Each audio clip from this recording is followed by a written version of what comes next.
చేసినట్టు తెగ ఫీల్ అయిపోతున్నావు. మన ఆఫీస్దే కదా పార్టీ.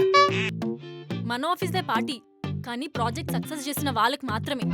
ఏ టీం సక్సెస్ అయినా కానీ అందులో నా కాంట్రిబ్యూషన్ ఎంతో కొంత ఉంటుంది. నువ్వేం తీసావని కాంట్రిబ్యూషన్ ఉందిరా?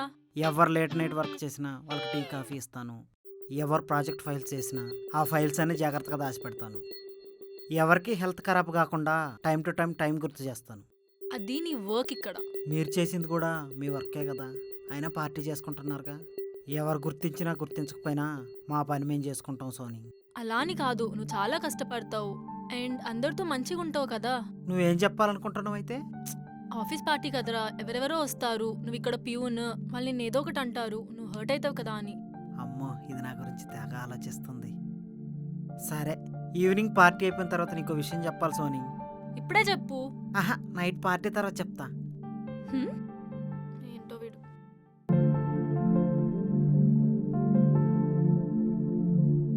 ఏంటి మళ్ళీ బండి పంచరా? మళ్ళీ ఏంటి, అప్పుడుదే బండి పంచరు, మళ్ళీ ఏంచలేదు. మరి మొన్న నీ మడతల్ని ఎలా తీసుకొని వెళ్ళావు? నేను ఎలాగైనా తీసుకెళ్తాను, అయినా సరే నువ్వు ఈ డ్రెస్లో బస్సు ఎక్కే ప్లీజ్, గలీజ్ ఉంటుంది. నేను బస్సులో వెళ్తాను నీకు చెప్పానా? అంటే క్యాబ్ బుక్ అవ్వదుగా. నాకు తెలీదు. మొన్న నీ మడతల్ని ఎలా అయితే తీసుకెళ్ళావో నన్ను అలానే తీసుకెళ్ళు. నన్ను గోన్ సంచిలో వేసి భుజం మీద వేసుకుని లాక్కుంటూ పట్టుకెళ్ళాను, నేను అలా పట్టుకెళ్ళనా? ఓవర్ చేయకు. నీ మడతల మీద ఉన్న కన్సర్న్ నా మీద లేదు కదా. ఆహా, అలా ఏం కాదు. ఆ రోజు ప్రవీణ్ గడికి కాల్ చేస్తే వచ్చాడు. అయితే ఇప్పుడు కూడా వాడికే కాల్ చేయి. ఆడెక్కడో తాగిసి పడుకుని ఉంటాడే, వాడికి కాల్ చేస్తే ఆడెందుకు వస్తాడు? ఒకసారి ట్రై చేసి చూడు.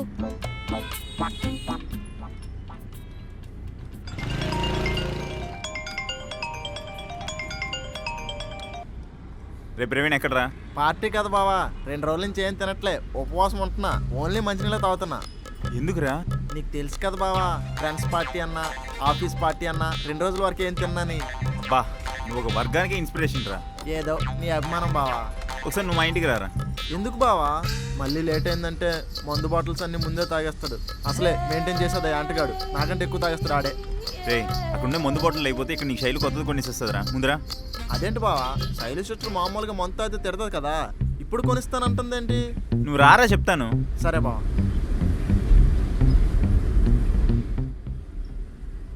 బా, చూసావు మొందనగానే ఎలా మింకొచ్చాడు. హాయ్ బావా. Hi sister. బండి మీద మాట్లాడతావు కానీ కిందకి దిగు. నేను హెల్ప్ చేస్తారా? ఇది బండిలో పెట్రోల్ ఉందో లేదో. మరి నేను నీకు 500 ఫోన్ పే చేస్తాను, నువ్వు వచ్చేసే క్యాబ్లో. యా, అంటే మీ ఇద్దరు బైక్ మీద, నేను క్యాబ్లో వస్తే బాగోదు కదా. అంటే అది నువ్వు క్యాబ్లో వచ్చావు అనుకో తెల్లగా ఉంటావురా, అదే బైక్ మీద వచ్చావు అనుకో బ్లాక్ అయిపోతావు. మరీ అంత బ్లాక్గా కనిపిస్తే నా మనసు ఒప్పదురా. ఎంత ప్రేమ బావా నేనంటే నీకు. అంతేగా. వెళ్తాం. బాయ్. ఏంటి ఇక్కడ ఒక్క క్యాబ్ కూడా బుక్ అవ్వట్లేదు? ప్రవీణ్ని పాపం ఎర్రిపప్పని చేసావు. ఆడిని ఎన్నిసార్లు ఎరిపాపం చేసినా కూడా వాడు కనిపెట్టలేకపోతున్నాడు చూడు, అది వాడి గొప్పతనం. అవును, ఆఫీస్కి వెళ్ళే వరకు ఒకవేళ మందు మిగిలకపోతే నిన్ను చంపేస్తాడేమో. అంత సీన్ లేదు, ఆఫీస్లో వాడు తప్ప అంత ఎక్కువ ఎవరు తాగరు. నువ్వు ఉన్నావుగా. నేను తాగడం మానేశాను, ఇప్పుడు తాగనులే. అవునవును, నువ్వు తాగేది ఒక పెగ్గంతా, చేసేది ఫుల్ బాటిల్ అంతా. వస్తే నేను తాగడం మానేశానే. చూస్తాను. చూడు.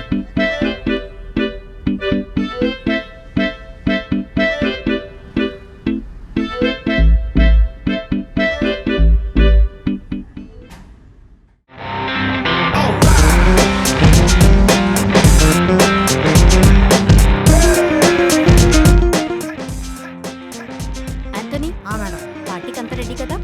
అన్నీ సెట్ మేడం. ఒక 10 మినిట్స్లో ఆల్ క్లియర్ చేస్తాను. సరే, ఫాస్ట్గా ఫినిష్ చేయి, అందరు వస్తున్నారు. Okay madam. అవును, బడ్జెట్ తీసుకోలేదు కదా, ఇవన్నీ ఎలా చేస్తున్నావు? అంటే బియ్యం మేడం పంపిస్తానన్నారు, మనీ ఇంకా సెండ్ చేయలేదు మేడం. అయితే ఇవన్నీ ఎలా చేసావు? అవి నా దగ్గర కొంచెం మనీ ఉంటే సెట్ చేశాను, కానీ బియ్యం మేడం పంపిస్తానన్నారు మేడం. సరే, చూసుకో, ఏం తగ్గకుండా. సరే మేడం.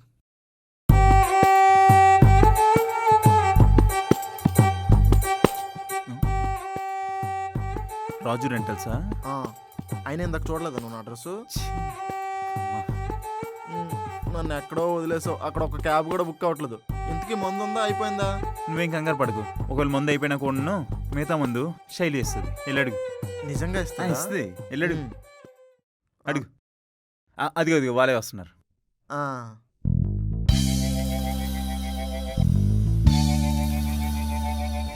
సిస్టర్ మందు ఉంది కదా ఇంకా. నువ్వు ఒక్కడివి తప్ప ఇంకెవరు తాగుతారు? అక్కడ ఉంది, తాగిచావు. సరే.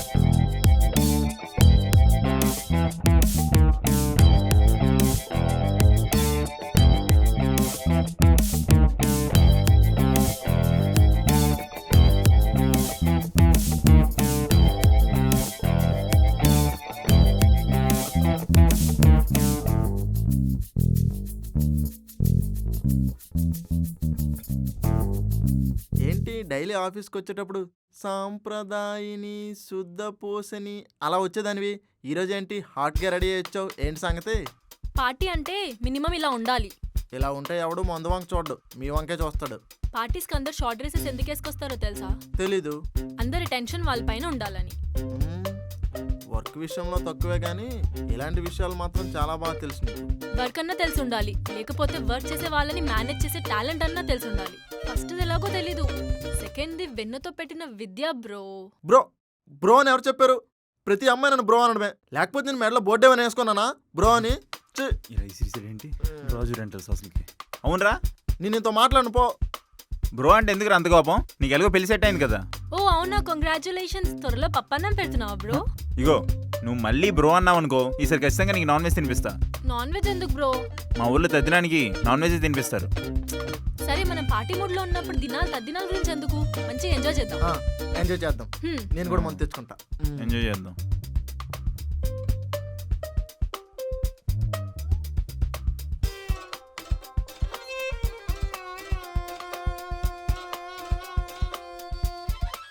అబ్బా, ఈ ఆఫీస్లో ఎంతమంది ఫిగర్లు ఉన్నారు? దీని వంపులు సొంపులు వేరే. ₹1,00,000 ఫిగర్ అదే. ఎవరో ఏంటో తెలియకుండా కామెంట్ చేయకూడదు. ఒరే, ఆఫీస్లో మనం ఎంత చెప్తాంతరా, మనల్ని ఎవడు ఆపేది? ఎవడరా నువ్వు ఆ? మా ఆఫీస్లో అమ్మాయిని కామెంట్ చేస్తున్నావు?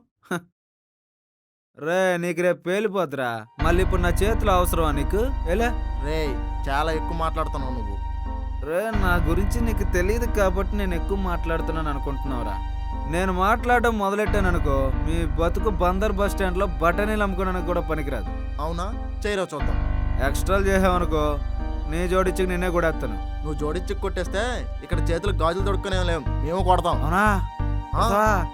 కొట్రా, కొట్రా. చూద్దాం. ఏప్ప, కొడతారా నా? Praveen, Praveen, Praveen, stop it. ఏం జరుగుతుంది ఇక్కడ? ఏ, ఏం లేదు. సిస్టర్, వీడు ఎవడో తెలీదు, మన ఆఫీస్లో అమ్మాయిని కామెంట్ చేస్తున్నాడు. ఎవరు నువ్వు? మొన్న రాహుల్తో కూడా గొడవ పడ్డావు కదా? అంటే నేను ఆంటోనీ సార్ రికమెండేషన్తో జాయిన్ అయ్యాను. ఆంటోనీ సారా? ఎస్. ఆంటోనీ, ఆంటోనీ, ఇట్రా. అయ్యండి మేడం నమస్తే. ఏంటి వీడు నాన్సెన్స్ మాట్లాడుతున్నాడు? నువ్వు జాబ్ ఇప్పియడం ఏంటి? అంటే స్వీపర్ పోస్ట్ ఖాళీగా ఉంటే ఎవరు రాకపోతే మనం రిఫర్ చేశాను మేడం. ఏయ్, స్వీపర్ పోస్ట్ గా నీకు డబ్బులు ఇచ్చింది? బాటిల్ ఇచ్చి కొడానంటే బొర బొక్కడిపోదు నాకు కూడా. బ్రో నేను తర్వాత ఇస్తాను కానీ ఇప్పుడు సైలెంట్ కూడా బ్రో. పార్టీ ఇది అంతెందుకు. ఆంటోనీ, అంత మనీ ఏం చేసావు? ఆ మనీ అంతా డ్రెస్సులకి బ్రాండెడ్ వాచీలు కొన్నాను మేడం.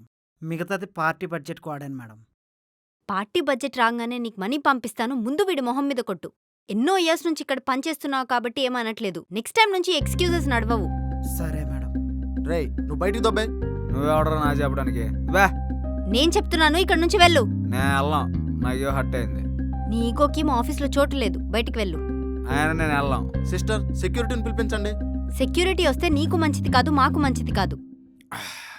బ్రో మీ మనీ మూటలు మోసైనా తెచ్చిస్తాను బ్రో, మీరు ఇక్కడి నుంచి వెళ్ళండి బ్రో. పిచ్చి అంటూ సారేది నేనేదో నీ దగ్గర రికమెండేషన్తో జాయిన్ అయ్యాను అనుకుంటున్నావా? విరాజ్తో మేడం స్పైగా పెట్టింది నన్నే. ఇక నుంచి నేను ఇచ్చిన రిపోర్ట్స్ మీదే మీ అందరి జీవితాలు ఆధారపడి ఉన్నాయి. అర్థమైందా? Hello mister Bala, what ever, మేము వర్క్ ప్రాపర్ గా చేస్తాము. ఇంతమంది స్పైస్ ని పెట్టినా మేము భయపడము. నువ్వు ఫస్ట్ ఇక్కడ నుంచి బయటికి వెళ్ళు. అది చూద్దాం. బయటికి వెళ్ళు. ఓకే, నీ పని చెప్తా. Sorry madam. లంచుకొస్తావా మంచుకొస్తావా? ఎంత అయ్యో అంత ఎక్కింది. నేను ఎంత అయితే నీకెందుకురా? నేను ఎవరో తెలుసా? ప్రెసిడెంట్ ఆఫ్ ఇండియా అయితే కాదు కదా, నీ ఎవడరా భయపడేది? వెళ్ళే. రే, నువ్వు చాలా ఎక్కువ మాట్లాడుతున్నావు తెలుసా? లాస్ట్ టైం శైలి వచ్చి ఆపింది కాబట్టి బతికిపోయావురా, లేకపోతేనా కుక్క. ఏం చేస్తావురా? అవునా, పడుకు చెప్తాను. బాగుందా? బాగుంది. ఈ ఏవ్వా, నా, ఏంట్రా నా కాళ్ళతో ఏయ్, పట్టుకోవడానికి నాకు ఏయ్, కాలరే లేదురా. ఏయ్, రాహుల్, రోజు రాహుల్, ఉంటాను. ఆపు. ఏవ్వా, ఏ, మధ్యలో ఆగు. ప్రతిసారి సార్, మీరు మధ్యలోకి వెళ్ళండి. వచ్చి థ్యాంక్ యూ. ఇప్పుడు గొడవ పడదామని ఆపేస్తుంటుంది. అయినా వాడిని సార్ అంటావు ఏంటి? రాహుల్ నీకు ఎక్కింది, నువ్వు మూసుకొని పద. అరే నేను చెప్పేది వినవా? రాహుల్ నీకు ఎక్కువైంది. నేను నువ్వు ఇచ్చిన షాక్కి కనీసం ఎక్కట్లేదు. నీకు 100 టైమ్స్ చెప్పాను ఇంటి విషయాలు ఆఫీస్ వరకు తీసుకొని రాకు అని. బొక్కల ఆఫీస్లే ఇక్కడ నా లైఫ్ సంగడానికి పోతుంది. అయినా పెళ్లి గురించి ఎత్తిన ప్రతిసారి ఎందుకే ఆన్సర్ చేయవు? రాహుల్ ఇప్పుడొద్దు, రేపు మాట్లాడుకుందాం. లేదు, ఇప్పుడే మాట్లాడుకుందాం. తాగినప్పుడు నిజాలు వస్తాయి అంటారు, ఇప్పుడే మాట్లాడుకుందాం. నేను నిజం చెప్తున్నా శైలు, నేను చాలామంది అమ్మాయిని ట్రై చేసి ఉండొచ్చు, కానీ ఎవరు హార్ట్ దాకా రాలేదు. కానీ నీతో గొడవాడిన ప్రతిసారి ఆ గొడవ పెరిగి పెరిగి గుండె లోతుల్లో ప్రేమ గుడైంది తెలుసా? అది తీయడం కష్టం. సరే, ఇది నీకోసం నాకోసమో కాదు, మన పేరెంట్స్ కోసం పెళ్లి చేసుకుందాం. అదే వద్దంటున్నా రాహుల్. మీ పేరెంట్స్ కోసమో పక్కింటి వాళ్ళ కోసమో కాదు, నిన్ను నువ్వుగా నన్ను ఎప్పుడైతే భరించగలవో అప్పుడు చేసుకుందాం పెళ్లి. ఇన్ని ఇయర్స్ నుంచి నీకు నా మీద నమ్మకం రాలేదా? సరే, నమ్మకం లేదంటే చెప్పు, విడిపోదాం. విడిపోయే స్టేజ్ మనం ఎప్పుడో దాటేశాం రాహుల్. పోనీ ఒకటి అడగనా, మా పేరెంట్స్ ఎవరో తెలుసా నీకు? మీ అమ్మ పేరు సుజాత, మీ నాన్న పేరు సత్యనారాయణ. నేమ్స్ కాదు రాహుల్, వాళ్ళు ఎలా ఉంటారు ఏం చేస్తారో తెలుసా? పోనీ మీ పేరెంట్స్ ఏం చేస్తారో నాకు తెలుసా? సరే వెళ్దాం, ఊరికి వెళ్దాం, వెంటనే తెలిసిపోద్ది కదా. ఇద్దరు ప్రేమించుకోవడానికి 2 మనసులుంటే చాలు, కానీ ఇద్దరు పెళ్లి చేసుకోవాలంటే 2 ఫ్యామిలీస్ కలవాలి. మీ ఫ్యామిలీ ఏంటో నాకు తెలియాలి, మా ఫ్యామిలీ ఏంటో నీకు తెలియాలి కదా. అది కాదు శైలు, లైఫ్ లాంగ్ నేను ప్రేమతో చూసుకుంటా. చెప్పడం చాలా ఈజీ రాహుల్, కానీ రియాలిటీలో అవుతుందని నాకు నమ్మకం లేదు. మా పేరెంట్స్ లవ్ చేసి పెళ్లి చేసుకున్నారు. పెళ్ళైన కొన్నాళ్ళు బానే ఉన్నారు, దాని తర్వాతే కాంప్రమైజెస్ అని, కండిషన్స్ అని, రిస్ట్రిక్షన్స్ అని చాలా పెరిగాయి. వాళ్ళు విడిపోవడానికి కొద్ది రోజులు కూడా పట్టలేదు. అరే అందరూ అలా ఉండరు శైలు. ఉంటారని నేను అనట్లేదు రాహుల్. మా కజిన్కి మా మామ్ సెట్ చేసి మరీ పెళ్లి చేసింది. కానీ పెళ్ళైన కొన్ని రోజుల్లో వాళ్ళు డివోర్స్ తీసుకున్నారు. అరేంజ్ మ్యారేజే కదా, అయినా డివోర్స్ తీసుకున్నారు. పెళ్లి చేసుకొని ఏదో ఒక రీజన్ చెప్పి విడిపోతున్నారే తప్ప కలిసుందామని ఎవ్వరూ ట్రై చేయట్లేదు. నాకు అర్థం కాదు, పెళ్లి చేసుకుంది కలిసి ఉండడానికా విడిపోవడానికా? మన లైఫ్ అలా ఎందుకు అవుతుంది శైలు? కాదని నువ్వు గ్యారంటీ ఇస్తావా? అరే ఇంత మూర్ఖంగా ఎలా ఆలోచిస్తున్నావు? నాకు పెళ్లి మీద ఒపీనియన్ మారితే అప్పుడు థింక్ చేస్తా పెళ్లి గురించి. అదే ఎప్పుడు మారుతుంది? నా లైఫ్ సంకటం అయిపోయిన తర్వాత నువ్వు హ్యాపీయే కదా, నీకు కావాల్సింది అదే కదా. ఒక అందమైన అమ్మాయిని ప్రేమించాను అనుకున్నాను, కానీ ఒక సైకోని ప్రేమించాను.